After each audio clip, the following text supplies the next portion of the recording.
ಮಮಿತಾ ಅನ್ನೋ candidate interview same panel, Shanta Hosmani ಯಾವ interview panel ಇತ್ತು ಅದೇ ಪ್ಯಾನಲ್ಗೆ ಮಮಿತಾ ಅನ್ನೋ ಕ್ಯಾಂಡಿಡೇಟು ಇಂಟರ್ವ್ಯೂ ಹೋಗಿದ್ದು. ನಂಬರ್ ಆಫ್ ಟೈಮ್ಸ್ ಫೋನಲ್ಲಿ ಮಾತಾಡಿ ಮಾರ್ಕ್ಸ್ ಹಾಕ್ಸ್ಕೊಂಡು ಫುಲ್ ಮಾರ್ಕ್ಸ್ ಹಾಕ್ಸ್ಕೊಂಡು 70 ರಿಂದ 80 ಲಕ್ಷ ದುಡ್ಡು ಕೊಟ್ಟು ಮಾರ್ಕ್ಸ್ ಹಾಕ್ಸ್ಕೊಂಡಿದ್ದಾರೆ. ಇವತ್ತು ಆ ಒಂದು ಅಷ್ಟು ಹಗರಣ ಆಗಿದೆ KPSCಲಿ. KS ಎಕ್ಸಾಮ್ಸಲ್ಲೂ ಕೂಡ 384ರಲ್ಲಿ 1158 ಜನ ಏನು ಒಂದು ಇಂಟರ್ವ್ಯೂ ಹೋಗಿದ್ದಾರೆ.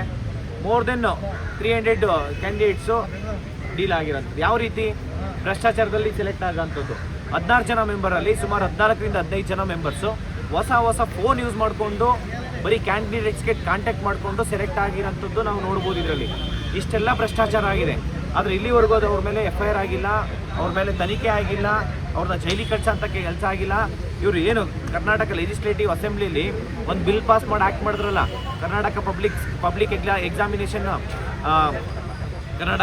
ಪಬ್ಲಿಕ್ ಎಕ್ಸಾಮಿನೇಷನ್ ಆ್ಯಕ್ಟು, ಇಲ್ಲಿವರೆಗೂ ಅದನ್ನು ಇಂಪ್ಲಿಮೆಂಟ್ ಮಾಡಿಲ್ಲ. ಒಬ್ಬರ ಮೇಲೆ ಆ್ಯಕ್ಷನ್ ತೊಗೊಂಡಿಲ್ಲ.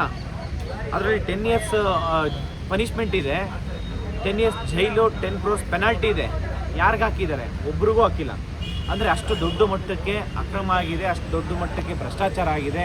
ಇದನ್ನು ಸರ್ಕಾರ ಈ ಕೂಡಲೇ KPSC ನಡೆಸಿರೋಂಥ ಪ್ರತಿಯೊಂದು ಎಕ್ಸಾಮ್ಸಲ್ಲೂ BBMP AE, WRD AE, ADLR post, veterinary officer ನೋಡ್ಬೋದು ನೀವು, group B officers, industrial extension officer, AEE, AE, JE ಪ್ರತಿಯೊಂದು ಎಕ್ಸಾಮ್ಸಲ್ಲೂ KPSC ನಡೆಸಿರೋಂಥ ಪ್ರತಿಯೊಂದು ಎಕ್ಸಾಮ್ಸಲ್ಲೂ ಅಕ್ರಮ, ಬರೀ ಕರಪ್ಷನ್ನು.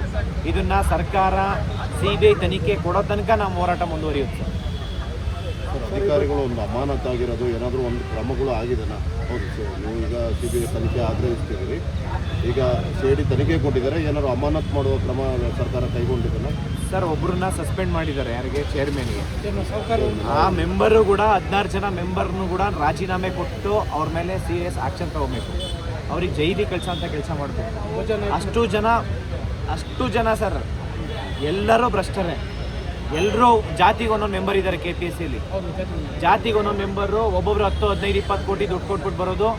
ಇಲ್ಲಿ ಕೆಲಸ ಅಂದರೆ ಬೇಕಾದಂಥವ್ರಿಗೆ ದುಡ್ಡು ಕೊಟ್ಟವ್ರಿಗೆ ಕೆಲಸ ಕೊಡೋಂಥದ್ದು. ಆ ಕೆಲಸ ಆದರೆ ಯಾಕೆ ಅಪ್ಲಿಕೇಶನ್ ಹಾಕಬೇಕು? ಯಾಕೆ ಎಕ್ಸಾಮ್ ಬರೀಬೇಕು? ಯಾಕೆ ಬರೀಬೇಕು ಸರ್? ಎಲೆಕ್ಷನ್ ಟೈಮಲ್ಲಿ ಯಾವುದಾದ್ರೂ ಒಂದು ಬೂತಲ್ಲಿ ಒಂದಷ್ಟು ಜನ ಎಲೆಕ್ಷನ್ ವೋಟ್ ಹಾಕಿಲ್ಲ ಅಂತಂದರೆ ಎಲೆಕ್ಷನ್ ಮಾಡ್ತಾರಲ್ಲಿ. ಇವತ್ತು ಲಕ್ಷಾಂತರ ಜನ ಎಕ್ಸಾಮ್ ಅಪ್ಲಿಕೇಶನ್ ಹಾಕಿ ವರ್ಷಾನುಗಟ್ಟಲೆ ಓದ್ಕೊಂಡು ಎಕ್ಸಾಮ್ ಬರೆದು ಲಿಸ್ಟಿಗೆ ಬರಬೇಕಂತಂದರೆ ಇಲ್ಲಿ ಕೋಟಿ ದುಡ್ಡು ಕೊಟ್ಟೋಗ್ಬೇಕು. ಎಕ್ಸಾಮ್ ಯಾಕೆ ಬರೀಬೇಕು? ಇದಕ್ಕೆ ಯಾಕೆ ಬರೀಬೇಕು ನೀವು ಹೇಳಿ ಸರ್? ಇದನ್ನು CBI ತನಿಖೆ ಕೊಡೋ ತನಕ ಹೋರಾಟ ಮಾಡ್ತೀವಿ ಸರ್. ಕೋರ್ಟ್ಗೆ ಆಲ್ರೆಡಿ ಇದೆ ಸರ್. ಈಗ 8ನೇ ತಾರೀಕು ಅಂದರೆ 7ನೇ ತಾರೀಕು ಶುಕ್ರವಾರ ಕೋರ್ಟಲ್ಲಿ ಕೇಸ್ ಇದೆ. ಅಲ್ಲೂ ಕೂಡ ನಾವು ಅದನ್ನು ಇದು ಮಾಡ್ತೀವಿ. FIR ಅಂದರೆ CBI ತನಿಖೆ ಕೊಡಬೇಕಂತಲೇ ಇದು ಮಾಡ್ತೀವಿ. ನನ್ನ ಹೆಸರು ಕಾಂತಕುಮಾರ್ ಅಂತ ಹೇಳಿ, ಅಖಿಲ ಕರ್ನಾಟಕ ರಾಜ್ಯ ವಿದ್ಯಾರ್ಥಿ ಸಂಘಟನೆಯ ರಾಜ್ಯಾಧ್ಯಕ್ಷ.